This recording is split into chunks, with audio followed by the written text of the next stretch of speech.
You're not doing the intros anymore? Oh, I'm sorry.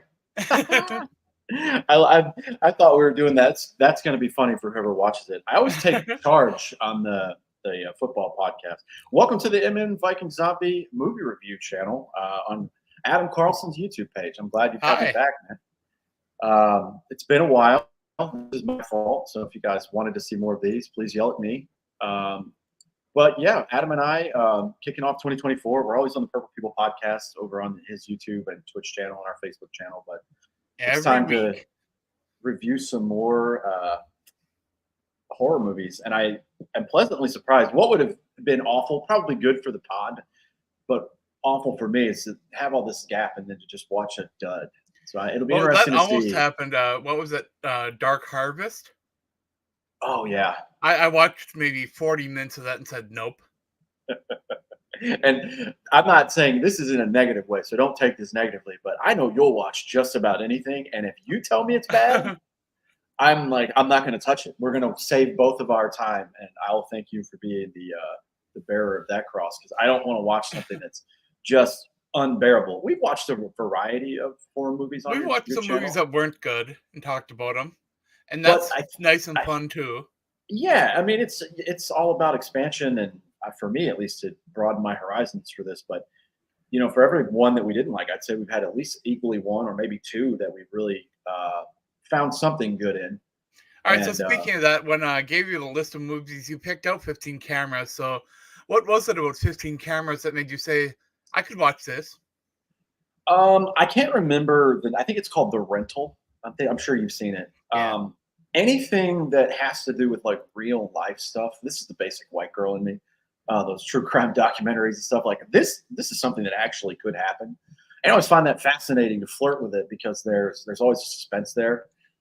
What I'll say from watching the movie, just as an overview, I didn't realize how much I'd be invested in each character's development, and also how this movie for me, and maybe I just haven't watched a good movie in a long time, but it really does its job, for me at least, on making you either root for or hate a specific person at the right time. And Well, let's just jump right in. One thing I thought was really cool about this movie is that there's essentially a fringe seventh character, and the fact that it hinges so much on those characters really kind of forces you to pay extra attention to each of them. So it's a movie and kind of find a way to relate to them. And going into this movie, you had no clue there was a 13 cameras and a 14 cameras, which both I believe. Would we watch this on Prime? yes. And 13 and 14 cameras are both on Prime. So are you wanting to go and watch those now? I am, and that's the cool thing to say about this. I have not seen these. I don't know that I've actually heard of these yet. I've watched one of them. I don't know which one, but they kind of recap the first two movies through the form of a weird serial killer documentary that the people were watching. And I thought that was really cool. I did too. Especially in the day and age that we're in, where people binge everything. I think you asked this on the football pod the other day. Would you rather wait a year so you can binge everything, or do the weekly thing? And I'm a binger. Just about anything in life that I like to go straight into it and just all the way through. So I like that aspect, starting it out, because not knowing that when I watched this film there were two prior. I started worrying as recap. soon as I started up. I was like, is he going to need to know stuff from the other movies to enjoy this one? And the answer is kind of yes, but they'll tell you everything you need to know. If you want to watch 15 cameras as standalone without watching 13 or 14, you're fine. Yeah. And that's what I did. It was great. Like you said, the movie starts off. There's a couple here, and I'll give a shout out. This movie came out last year in 2023. The main characters are Cam and Sky. Cam is played by Will Madden, and Sky. Did you find the irony in the fact that character's name is Cam? That's hilarious. That's one of the first things I noticed. I'm glad you brought it up. That is one of the first things I noticed, and yeah, that's a little cheeky. I like it. I don't know if they did that on purpose, but I enjoy it. And Sky is played by Angela Wong Carbone. The two main characters, they are in a relationship, and they really emphasize, and I don't know anything from the previous, but they emphasize in this movie how lucky they are to have gotten a rental property that's adjacent to the house that they purchase. It's all in one. So they can essentially, and I'm actually looking at this here in Virginia. I don't think I'm going to do it, but there's a huge house that they split into two. It's basically like the people behind you pay your mortgage for you, which is money wise amazing. Right. But that's what they do here. There's renovations going on, and they keep emphasizing to tell you, and I think they do it in just about the perfectly balanced way. They don't oversell it, but they have to keep saying how lucky they are for how cheap they got the place. Well, why was it so cheap? Because there was a serial murderer spying on people here, and I'm not sure. Maybe it was, maybe it wasn't, but I'm not sure if people have died in this home previously. I want to say yes, based on what I remember from the movie. Yeah. But yeah, they get a cheap house because there was a creep that set up cameras in there, and that's the first red flag. If you're going by the Kyle Smith, what would you do in real life thing? You're going to go through and fine tooth comb everything. Be like, I got to make sure there's not still cameras in here. Of course, they don't for this movie. Now, you think like when they had that opportunity to go through that house, you think like police, investigators, or whatever would have gone through there and found every camera, but for some reason that wasn't the case for this movie. Right, and I understand that there will be stereotypical horror movie tropes where there will be a dumb character, an evil character, a pure-hearted character most of the time. But for how smart that Sky is in this movie, to not realize until later to really start looking in, and I understand it ties you in because she gets deeper into the documentary she's watching about the guy who previously had committed these murders, or some, not just these. This is multiple. This is the cool part about it for me. It's like you don't know where this guy could be. They say the killer is dead, but they don't have proof, which I always find very funny. You always have that one guy that's like, you don't have anything to worry about. Like Friday the 13th, like he died when he was a boy. It's fine. And then you have the local that's been there forever. It's like, he's still out there. One of the cool things they did this movie too was they brought in was it the friend of the woman to kind of like allow her to have dialogue with him and her, so all the dialogue didn't just happen between the couple. And her presence in this movie, the sister, the sister's presence in this movie was essential for telling the story, but her character in the story, as far as the plot goes, wasn't important at all. That's a great point. So Sky, her sister, comes along. Yeah, because she was on the run because of an abusive boyfriend, right? Correct. I believe her sister's name was Carolyn. That looks like her. She's a very attractive woman. That's the picture and thumbnail here. It was like, it's probably her. Carolyn is her sister, and she got an abusive boyfriend. I think his name was Gio, if I remember correctly. Yes. And I like this aspect because if you just have a relationship that you're following, it could be a little dry. They give that perfect balance enough where you start to say, okay, this couple's in love. They have their quirks and things they need to work on, whatever. The sister comes in. Sky is the main female character and eventually the hero. Spoiler alert. And you see, like, she's very invested in this story, and she's trying to drag her fiance and her sister in, and they don't want to be involved with it, but they kind of can't help it because they're both in the house and they're both there readily. Cam obviously tries to get away from it, which he does. He goes next door and does repairs so he can eventually rent out the other space. But you can't help but feel tied into these characters, like you said, because the story's intriguing, I think, mostly because it could be realistic. I've had this in my family before. I've had an aunt who had to stay with us because there was an abusive boyfriend. And how realistic it can be in the movie, fine. I thought the way they took the sister character to interact with the wife, to set up like, okay, so Cam's let you down in the past. Who's say he won't do it again? And it kind of centers around Cam seemingly trying to prove himself a little bit, while he's also exploring this deviant side of him that he didn't really know existed. Great way to put it. And that's what I meant when we started by talking about the show, really pulling you into hating a character, loving a character. I hate to use this because I know you're not as big a fan as I am, but my favorite horror movie franchise is Scream. I'm not really a big fan of the last two, the newer versions that came out. They have a lot of younger kids that they have the character that they're there to do a certain thing for you. They have a specific role.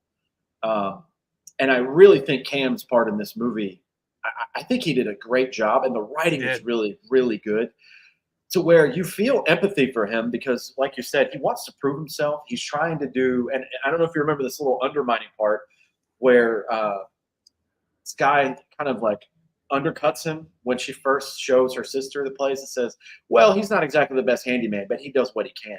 You can see Right. the little digs that they take at each other and the relationship, and that represents more relationships probably than we want to admit across the country and the world. But man, you really start to think he's a piece of crap when this movie goes around because Cam eventually finds out, oh, this is real. This is still a thing. Why is there in the rental property? Um, and he's going around doing repairs when he finds this out. And this is really the big first reveal in the movie. Finds out that the camera station where the guy was creeping on everyone is up. It's not up and running, but it's still there. Turns it on and finds out it's still active. Now, that would have been a red flag to anyone to call the police. Right.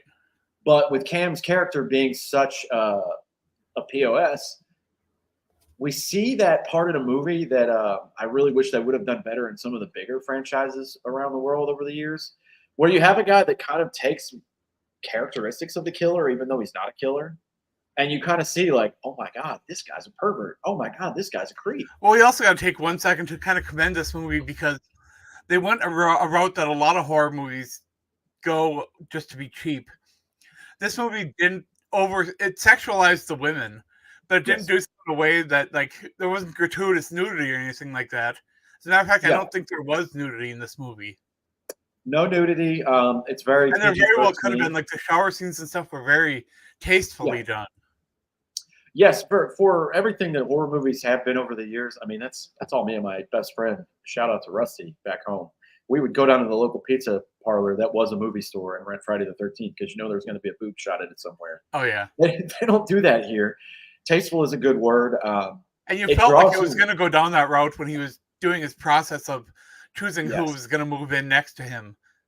Oh, Because 100%. when it was like the guys, he was like, "Nope, don't want Well, that guy over there." let's talk about that angle for a couple minutes because Cam ends up fixing up the place next door. The rental looks great. He proves he's a handyman. He finds the secret slumlord room because it's a slumlord killer. It's slumlord room downstairs in the other rentals place, which he has to sneak in to get into, by the way, which is insane.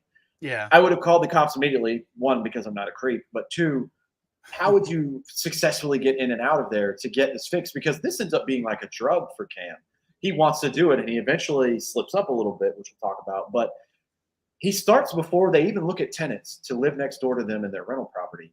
He starts spying on his sister, future sister-in-law, which is very creepy. And then you see the candidates coming in when they're ready to finally rent, and then you start seeing the very big bias on who he's going to choose. Oh yeah.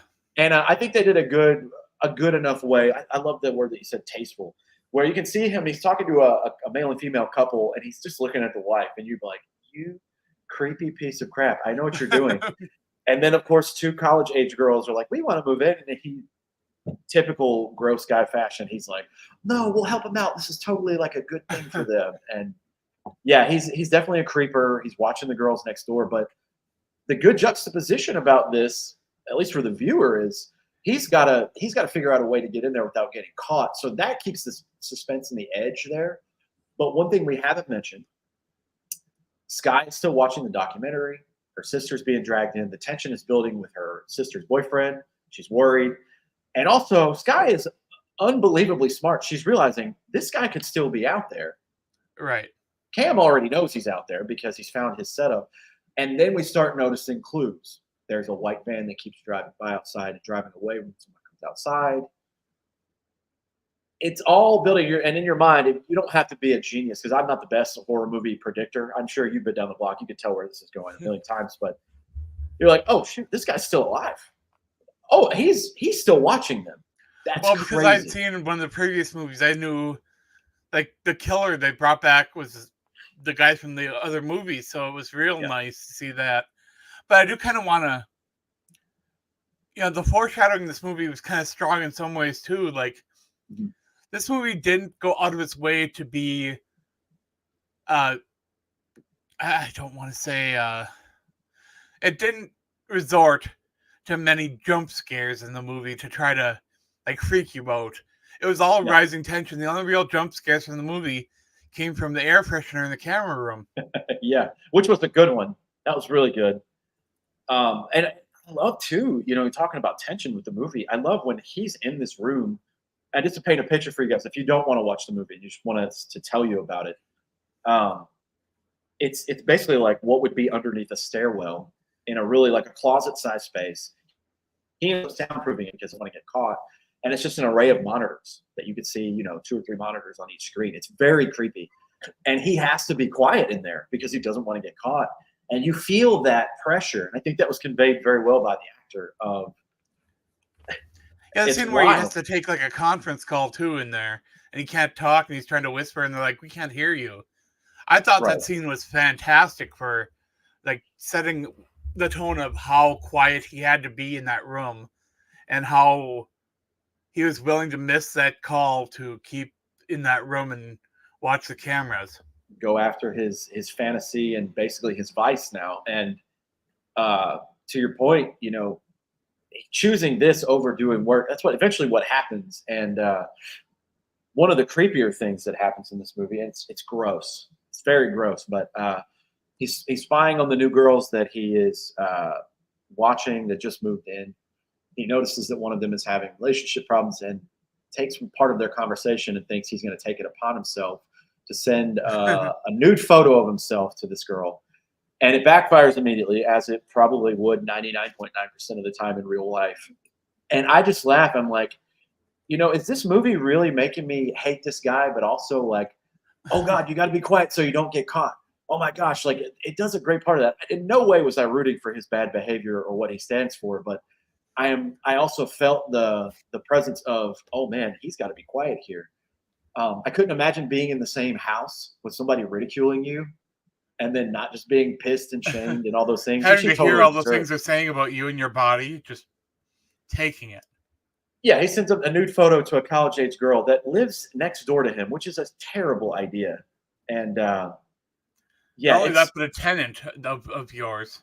it's wild. And then he immediately realizes, oh man, I made a huge mistake. Says, oh, I meant to send that to my wife. I'm so sorry. Blah blah blah. Plays it off enough to kind of get by, but it's like, hey man, And they did that again when they had the girl that was like, I could really go for some barbecue, so he goes and buys some steaks. And we got to give some credit to that dialogue there, because it was supposed to be awkward and cringe, and boy, it was. oh yeah, trying to sell it like, hey, you're trying to impress the young girls that live next door. Like, that's going to piss off your partner pretty bad. And the price Uh, taker's still on the tongs. Trying to play it cool, trying to be suave, and then not having the wherewithal to be smooth about any of it, which was hilarious. But yeah, as the movie builds, we see Cam kind of going down the black hole that is his almost his addiction at this point. And I Yeah. think it's funny because I don't know anything about 13 or 14 cameras, but I know that with this movie, if he was a character before, which I don't know if he was or not, but I wonder if there was foreshadowing that there was a darker side to him, because this is very dark for a regular person. I don't remember him from previous movies. I believe he's a new character to the series. Yeah. Okay. Well, he's very dark in this movie. He's got dark energy, and I don't think that he has a. I think he's a pervert more than anything. But the actor did such a good job of turning that on and off, because in the movie, you're like, okay, so he made some mistakes in the past. He's trying to make up for himself. You almost wanted to root for him. Yeah. Almost. He's a creep for sure, but like you said, you find yourself feeling empathy even for the bad characters here, and even in the spots where I find Sky to be a little bitchy because you know it's a typical Yeah. movie trope, and I'll point to it. You gotta have the nagging wife saying something. Well, whatever. She's justified in most of this stuff. Um, you see the realization too on Cam's face after he makes a big mistake, and he realizes he has the moment of realization that this guy is still out there. They're both realizing it in two different forms, which I thought was probably my favorite part of the movie. Was Sky is so heavily involved in this documentary. They're living in the home. They know this is the home. That's why they got a great deal on it. He's actively doing something in a room where a killer was, being like killer light ish, diet killer. I Well, don't know if speaking of you. that, I got to ask you this question, because I found myself going back and forth on this. Did you see Cam as being the villain of this movie until the slumlord showed up, and then like for him being like a more minor villain, or did you see him as a victim at that point? I still think he's a villain for his actions. I do think he's not a killer, like I said. I think he's a pervert. Um, a major difference from taking a life from being a peeping tom, but he shows aggression with the sexual stuff. Like, so you send a random dick photo to a girl that you don't know that lives there that you're creeping on. There's some red flags there. Not one. There's multiple red flags there. I don't think that he's a killer by any means.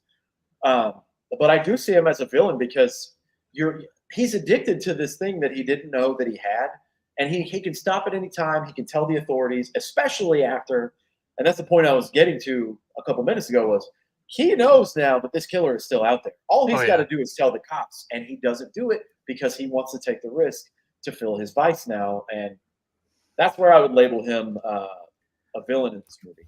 Did you notice there was a weird like little level of respect between Cam and the slumlord when he was going in to get his stuff from the safe? Yeah, I Do you think they think see Cam saw a little that. bit of himself in the slumlord, or do you think the slumlord kind of realized that this guy was kind of creeping a little bit more than and feeling a little bit more related to Cam than he probably thought he was going to? I can't say, and I'm going to watch the other two because I'm very Because he into could this have movie. easily killed Cam rather than A tying him hundred up in the percent. camera room. Right, and I think that just shows you how diabolical this killer is. This is an underrated killer for me in a lot of the movies we've watched and anything that I've watched horror-wise in my life. This guy preys much like a mountain lion. He'll watch you, he'll stalk you, he'll move in at the right time to get you, and then he does it brutally. Beats people with hammers and smashes their heads and stuff. It's very violent. But yeah, He you're right. also depends on a lot of things that don't get stressed a lot in horror movies. Like he loves distractions Yeah, to make his opportunities, and it's not like his elaborate distractions or anything like that. Like he essentially killed the sister's stalker by distracting him with a laser pointer. yeah, and I think that's genius too. And it's a good tie-in for the neighborhood of things he's thinking and feeling. He doesn't want to get caught, and he wants to keep doing this because he has an addiction to murdering people. He wants to keep this going, so he cannot get caught. He cannot get caught by the tenants or the police. When he notices another guy's in his command center, basically, like you said earlier, he could have killed him way before in this movie, but he Oh yeah. chose not to. And once he realized he's a kind of a peeping tom, I think that's why he left him at the end too, because when they find Cam down there, if they shoot a 16 cameras and they find him, he's going to have a lot of explaining to do. And the killer still being on the loose, definitely, number one, it opens it up for another one, but definitely could be he might leave a trail of breadcrumbs to ruin Cam's life. And it's bad enough he'd have to live with, the murder of the sister-in-law and then the tenants. But now he's going to lose his wife because you got to think about her feelings. This is why it's such a good movie. She thinks her husband's dead. They can't find him. If they reunite and do a 16 And he's like camera, celebrating in that camera room, watching like, yeah, we got him. yeah, your life's over, And man. This woman's not going to stay with you when she finds out what you did. but Because I mean, he's all tied to that chair, and unless he can find a way to get that muzzle off and or bang against the wall, he's gonna die in there. Yep. Which I thought was pretty awesome. That's a tie back to one of my favorite movie endings in the last 20 years. Saw when it came out, and Jigsaw stands up and leaves him in a room. It's like, good luck. It's like, dude, that sucks. That's one of the worst ways to die. I guess you basically starved to death. Were you surprised that Cam doubled down when the wife girlfriend character found one of the cameras? You know, being a horror movie, I kind of figured that he would. If this was any other genre, it could have been a great drama to deal with like what his addiction is and to see where the relationship was with. But I think he was too far gone at that point. I think he cared more about spying than he did about saving his relationship, which is really sad. It But is. he went back down there. That's a fun part about this movie. I can feel empathy for the guy for making a bad decision because he has an addiction, but I can also be like, hey, stupid, if you touch a red hot stove, you're going to burn your hand. And he wanted to keep playing that game. So ultimately, and we've kind of roundabout talked the movie, but the stalker boyfriend of the sister-in-law, his name's Gio, comes to the house. You're like, oh shit, he's a real thing. He looks like a wannabe tough guy. Beats up on women. Obviously, he's chasing down his ex. Slumlord doesn't have any of that. Takes him out very easily. And Oh then yeah. I think it was pretty maniacal that he could have killed Cam, but he decided to trap him in that room.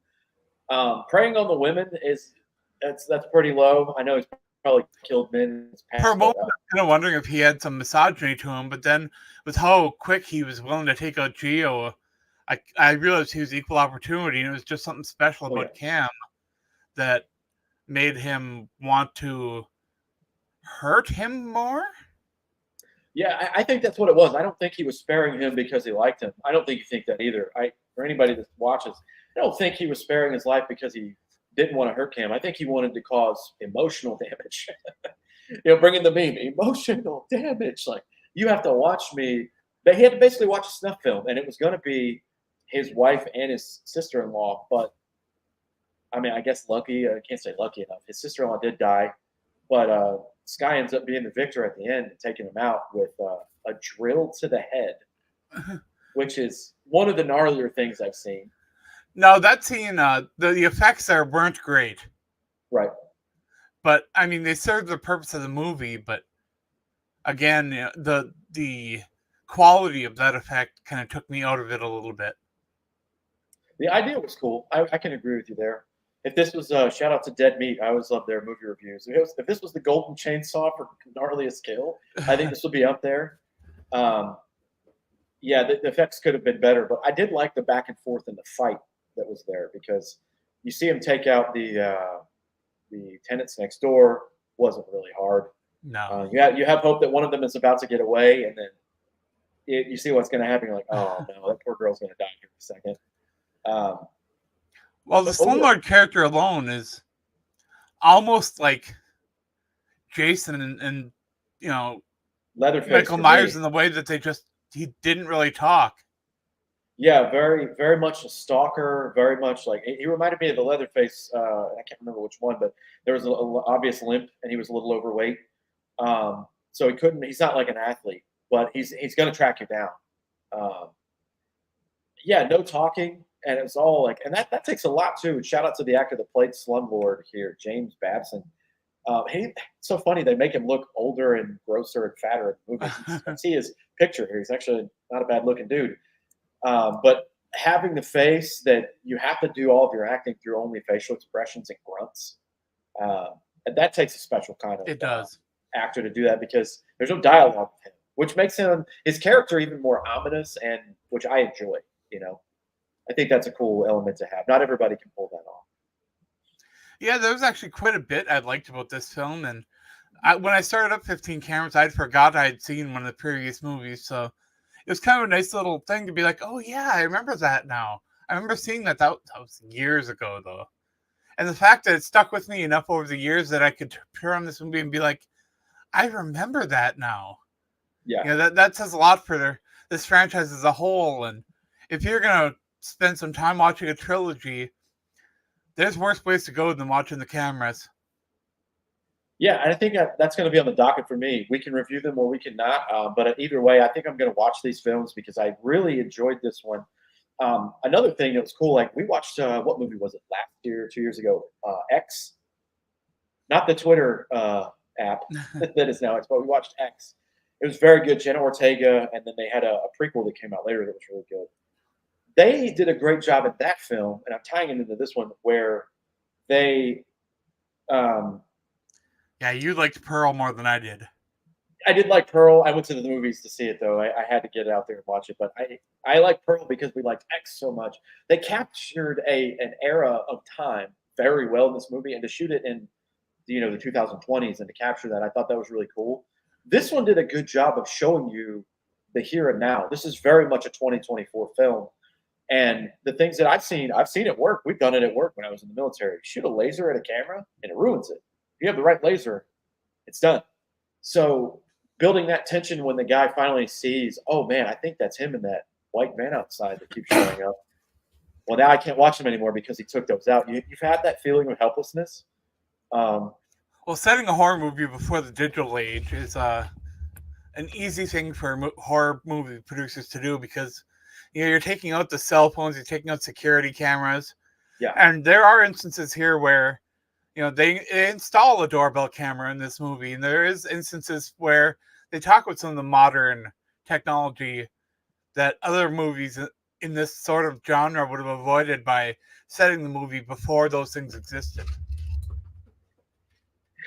Is that Bernie? It is. He's running wild right now. He's got the zoomies. Love Bertie Cat.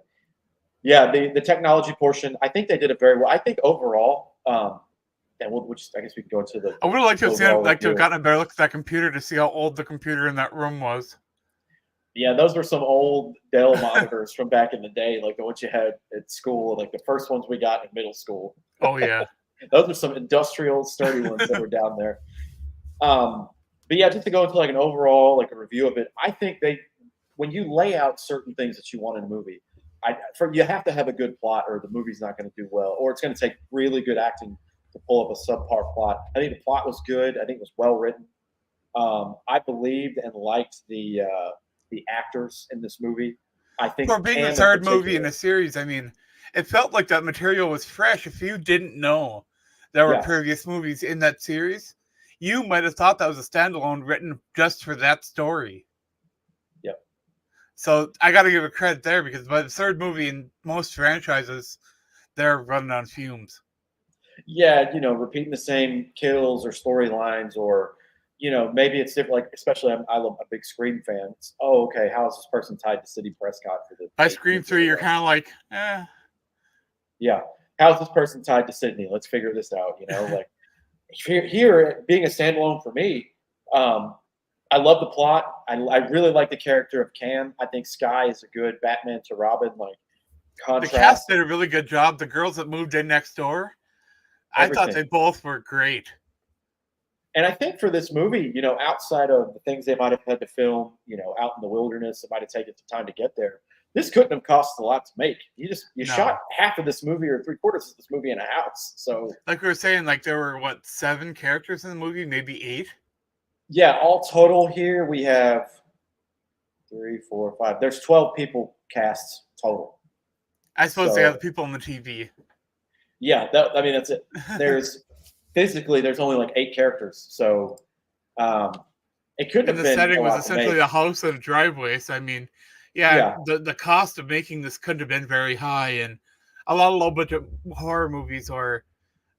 It's hard to look at this movie and say it's horror, because it's not like your typical slasher or something like that. I love movies where they can build tension and create that thriller presence. And although this isn't really a thriller either, I mean, it's hard to classify and pigeonhole this into one thing. But all I know is that whatever it was, I enjoyed it. I'm glad you did, man. I did too. I will do a thing I haven't done on this channel before. We'll give our number rating like we always do. If you want the Kyle Smith version of what I would describe this song as, a good analogy or comparison, this is like an acoustic set from your favorite band. This is stripped down because there's not a lot of, like I said, you don't have a lot of places they filmed. There's not a lot of actors. You really just have to have the bare bones to make this movie. But I think they did what they did with this movie. They did very well, and they didn't have to do a lot. And when you can do well with not a lot of over-the-top things here or there, or a very bad plot that you have to hire a really good actor to get on, which that rarely ever happens. But I think this is like an acoustic song that's really well done. Maybe it's stripped down, but it's another thing I really good. kind of want to give this movie credit for is I didn't find myself picking up my cell phone during this movie. I actually watched it. Yeah. And that's rare these days. Yeah. If I find myself picking up my phone too much, I know the movie just ain't doing it for me. Yeah, I agree. I was on my phone a lot for this movie. It was no slight to the movie itself. I was addicted to this game that I've been playing for like a month now. And it was a rainy day outside. I was like, well, what I'm really just trying to say is this movie, the pacing, although it is slow while they're developing the characters, I cared enough for the characters that I wasn't disinterested with it. Absolutely. Yeah, I think this movie does everything it's asked to do well. Is this going to get a 10 out of 10 for me? No. We've seen something similar to this, ish in this neighborhood before, but for what they're asked to do, I thought it was a nice, refreshing take. I know there's two previous, like I mentioned before, but this is the first standalone for me. Kept me very interested. Sounds like it kept you interested. I'm happy that you liked it. I always enjoy when you like the movie. Um, so if we're gonna give number ratings, I haven't went into the eights and the nines yet, but I'll give this a solid 8.0. I think that for what it is worth, what it does very well. I would recommend people watch this. It has a I'm little always bit a of little everything. higher than you, so I'll go with my 8.2. Nice. I appreciate that we both think this highly of this movie. It's a breath of fresh air, man, because we've reviewed some duds on this channel, and that's no fault of yours or mine. Oh, we didn't make the movies, but No, I love sometimes we'll when just watch a trailer and be like, let's talk about this movie. So watch it and talk about it. And why not? that's sometimes they're good, sometimes they're not. And even the ones that aren't good, sometimes I really, I'm glad that I watched just to see them. For sure, yeah. Enjoy this movie. I think we both would say if you have a chance, hey, would you recommend that I watch this? I would recommend it. I thought it was well done, good characters. I'm definitely going to watch 13 and 14 cameras at some point now to kind of catch up. But I'm not going to do all the promoting because this is your channel. But I will say we've done it in the past. We're not guaranteeing that if you watch this, that we will take a request and absolutely do a movie. But if you have a suggestion, like the video, comment below. Let us know what your thoughts were, and let us know if you watched this movie, what you thought of it, if you had the same opinions. But if you have We a try to review suggestion, movies that have been released like within the past year or two, so yeah, keep it kind of modern-ish, because we don't want to like go back and do the original Nightmare on Elm Street or something like that, which by now we know everyone has seen and talked to death about. I'll tell you what I'm going to go see, and I'm not saying you have to or making this as a suggestion, but I getting past the Sydney Sweeney hype train. She is in a horror movie now, which is I thought was a cool turn for her, especially after her most recent movie before that was like some Scott Eastwood romantic comedy looking deal. Yeah, she's in a horror movie called Immaculate, and I didn't know that this was a thing. I saw the trailer today, and Yeah, I I was had like, you know seen what? some of the teasers about that. I don't know if we're going to talk about it on this channel, but I'm going to add that to the list. I'll go to the theater. I'll like give myself an excuse to go to a theater. One of the cool things about that movie is that it's actually a movie that was passionate by her. She pushed that movie ahead personally into development and said she wanted to be the lead. And so Very this nice. is really one of her pet projects that she wanted to do. She loved the script that much. So it Shout had out Sydney been Sweeney. wanting to be made for many years. And I guess it finally got legs and is able to be done. Can you imagine too, like one of the writers that wanted this just as badly as she did, and now she's on the astronomical rise to like top 10 most famous actresses Oh, right yeah. now. And I haven't seen any of her stuff, so I don't know. I have not either. I wouldn't know, but if she's passionate about it, and with her being on the rise, and it That's the happened one to thing I be, loved hearing is how much she wanted this done. And just hearing that alone was enough to make me go, okay, I'll check it out. I'm definitely interested to check that out. I may go tomorrow night and see it in the theater, so I'll that'll be probably fun. wait till But video, but nice. because I did go see the new Ghostbusters, which I know isn't really horror, but Did you like it? um, it's not going to win any Oscars, but I had fun. I just need fun. My son wants to see it. He's only 6, so I don't know if it's appropriate, but he said, "Oh my gosh, I want to see it." I've got to clear it with his mother to make sure, but man, that may be on my docket this weekend actually. So Yeah, I enjoyed it. My nephew enjoyed it. My sister enjoyed it. So I mean, critics are not loving it because yeah, there isn't a whole lot to it. The pacing's weird, and I'll be absolutely honest, many of the scenes make no sense. that's one of the ones too. Like I saw the most recent one with the kid Afterlife was good, yeah. from Stranger Things, who's on a nice rise too. But I laugh because yeah, they're doing that thing that all of these movies have done in the last 12 years is they want to bring back the legacy characters. And I get it for one movie, it's fine, but when that becomes a thing again and again, I'm like, I get the rub, but it's time to ugh, let Bill Murray and Dan Aykroyd relax and do their thing. yes, And absolutely. honestly, Paul Rudd, I think, is almost enough star power to keep that movie people there Yes. doing their thing. I do enjoy me some Paul Rudd. He is wholesome. He is funny. I think he proved he can do some pretty good action scenes if they're asked of him. Yeah, I like all of his comedies, but I really enjoyed the element of that he brought to all the Avengers movies too. And having a standalone in that was big for him. He doesn't strike me as the action movie guy, but he did a very good job. I liked his character a lot. But to round things back, 15 cameras, I recommend it. If you have the opportunity, go on Amazon, check it out. 13 cameras, 14 cameras, 15 cameras. Make a night of it. Have some fun. They're not groundbreaking horror movies. You're not going to walk away from it a changed person, but you're going to like the movie. You're going to like a lot of things about it. And it's going to give you a different perspective on like voyeurism and, the whole horror genre as a whole. It feels different from a lot of the other stuff out there these days. So check it out. I think if you like the movie Hush or the movie The Rental, I think you'll enjoy this one too. That lane of, like you said, voyeurism and stalker, and I classify this more as a thriller than a horror, even though there are some brutal kills. Yeah. If you like that style, it's very good. I'm glad you agreed to do this, man. This was fun. Absolutely. We'll be back to talk about another horror movie sometime soon. And in the meantime,